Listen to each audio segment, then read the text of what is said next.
Okay, good morning. Today we're gonna present the evidence 3 of contemporary world. So the first part is to list and briefly describe important events of the last decades. Our first event is the first American black president. Barack Obama was elected as president in 2009. He was the 44th president and he was also re-elected when his first presidency ended and ended his whole presidency in 2017. This was a really important step for the black community because it showed white people and everyone who thought that black people were inferior that they were not. Barack Obama is considered one of America's best presidents. Next, we have the fall of the Berlin Wall. When an important member of the Communist Party in East Berlin stated that anyone could cross the border, people just started throwing everything they could at the wall. Rocks, if they had hammers, they started hitting the wall with it. Everything they could until the wall fell. And well, it's not longer there anymore. Next, we have 9/11. On September 11th, 2001, a terrorist group hijacked two planes and crashed them in the Twin Towers, causing thousands of deaths, and this is still remembered as one of the most tragic events. It's really sad. A lot of people, like I said, thousands and thousands of people died, and also something that is not talked about enough is that a lot of people disappeared. That people that weren't in the Twin Towers, like it had nothing to do with this terrific accident. Well, not accident, but like this terrific thing that happened. A lot of people disappeared. It had nothing to do with this, but because of this, they didn't get enough attention. So they searched never they were never looked for because people were so centered in the 9/11 attack that, well, that's another story, but it's something to think about as well. Now, the George Floyd's murder. When a white police officer was restraining a black man, George Floyd, even though Floyd didn't put any force against the arrest, the officer tackled him to the ground and kept his knee on George's neck. George kept screaming that he couldn't breathe, and even a group of people that were surrounding this event were yelling at the officer that he was choking George. But despite all of this, the officer didn't take his knee off of George's neck until sadly he was dead. It's really sad to think that even in the 21st century, racism is still there. It just baffles me to think that we have we as humans have evolutioned so much, but still, like, this is a topic that's still there. Like, I just it baffles me.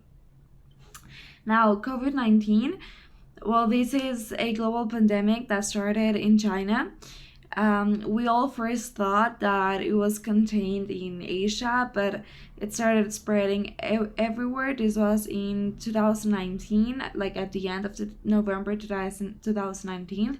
And in like March of 2020, it's when it became global and we were all under quarantine. Now, American invasions of Afghanistan and Iraq. This invasion went on for 13 years, and it finally came to an end with a flag lowering ceremony in Kabul. Now, we're gonna move on to the second part, which is the description of some terms. Now, globalization. Globalization is a process in which a business or any other thing expands and develops international influence. This means that like we said, a business it's not only now in a city or in a country, it's now global. It's like in Mexico and in France and in Asia and in a lot of parts of the world. So now it's not only national, it's international. Terrorism. This is a violent act against someone or a group of people, and it is mainly because of political reasons. Wait, an example of terrorism would be the attack to the Twin Towers. Unipolar world. It is when one state has most of the cultural, economical, political, and military influence. An example for this would be when the Cold War ended. The world was in a unipolar system because USA had most of the cultural, economical, political, and military influence.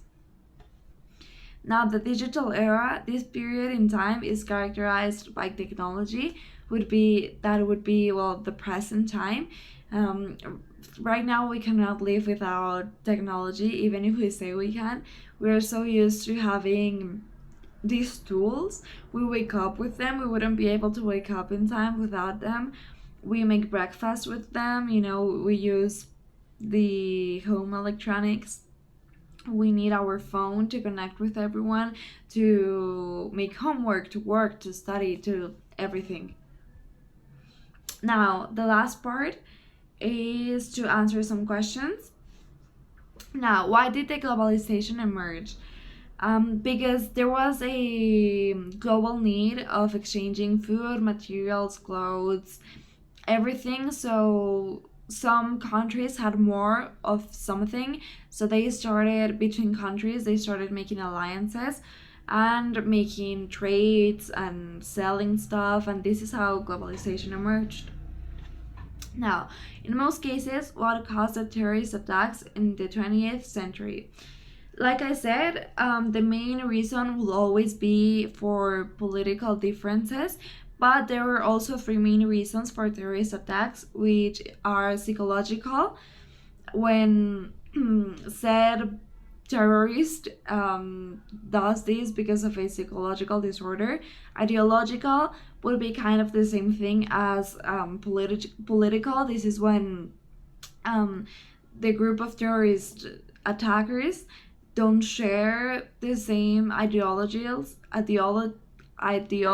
sorry, or political ideologies as thing that they're attacking, or they think different in something, and this would be another reason. And strategic, sometimes they use this attack as like to distract people from another thing or from a bigger attack, so it's like a strategy. Now, how does the end of the Cold War relate with the unipolar world? As I mentioned before, when the Cold War ended, the world was in a unipolar state because of the disintegration of the USSR. So this made USA the leading power.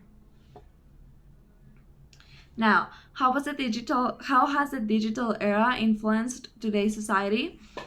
Like I mentioned before, technologies are a must in our everyday lives now. Realistically, we couldn't live without them. We cannot wake up with, like, we wouldn't be able to wake up in time without them, without our phone or our alarms. We need them to study, we need them to do homework, we need them to work, to clean, to eat, to do absolutely everything nowadays. So I do think it would be kind of impossible to go like backwards.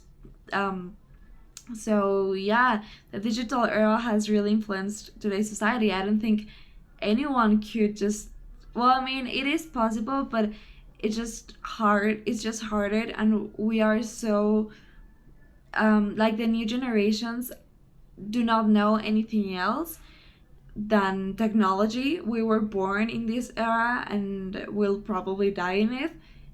So it's the only thing we know, and like I said, like it is possible, but it would be really hard to not have technology. And yeah, so this would be it for today. Thank you very much for listening to this presentation. I hope you really enjoy it, and well, thank you.